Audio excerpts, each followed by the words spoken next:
Лошадь не обманешь. Она чувствует, когда ее любят и когда ее боятся. Она очень сильно это чувствует. И поэтому она бывает как настоящий друг джигита. Вначале было желание, а потом несколько лошадей чистокровной породы. Назойливая мысль заняться интересным делом – все, что было когда-то у конезаводчика Вахи Геремеева. Теперь же большая конюшня, в которой глаза разбегаются от разных мастей. Эти все же ребята от очень сильных производителей.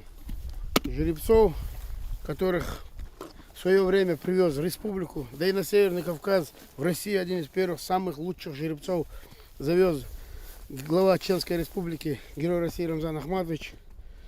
Вот, благодаря ему, в первую очередь, на сегодняшний день, вот этот генофонд, золотой генофонд, он и сейчас дает. Жеребцы, по крайней мере, после своего скакового сезона, они, в принципе, становятся востребованы в лучших конных заводах. Рабочий день в конюшне начинается в 6 часов. 50 лошадей тщательно обследует ветеринар. Даже кормят своих питомцев здесь по индивидуальному плану. Самая важная часть работы – тренинги. Скакунов готовят к самым различным скачкам. Мы их тренируем, выставляем на скачки.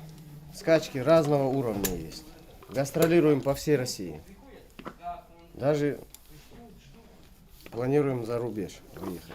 Мурат Джанмурзаев учился в Пятигорской школе жокеев. Рост, вес, способность чувствовать лошадь – далеко не последние качества, по которым принимают в эту школу. Когда к ней кто как обращается, и она также и к нему будет относиться. Если к нему будешь плохо обращаться, зайдешь к нему просто даже что-то там погладить, он тебя укусит, может ударить.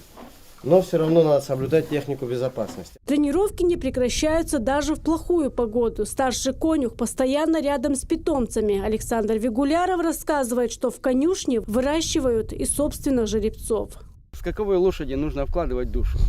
Если ты не будешь проявлять желание, а относиться холодно к ней, то и результата не будет. Чистокровные скакуны показывают отличные результаты на самых различных соревнованиях. Гордость конезаводчиков – подаренный им совсем недавно арабский чистокровный жеребец. Такие ценятся во все времена благодаря их добронравию, резвому темпераменту, неприхотливости и выносливости. Вот и этот прижился. И даже, как говорят, здесь быстро стал своим, несмотря на смену климата.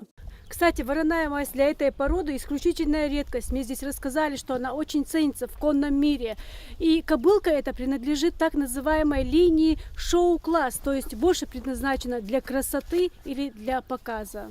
Не меньше здесь гордятся и другими лошадьми. К примеру, в прошлом году скакун Бетон Глория выиграл скачку «Биноевская весна». У него было 86 соперников. Успех своих лошадей здесь формулируют простыми словами. Луиза Андиева, Хаваж Мунаев, Луиза Юнусова. Новости.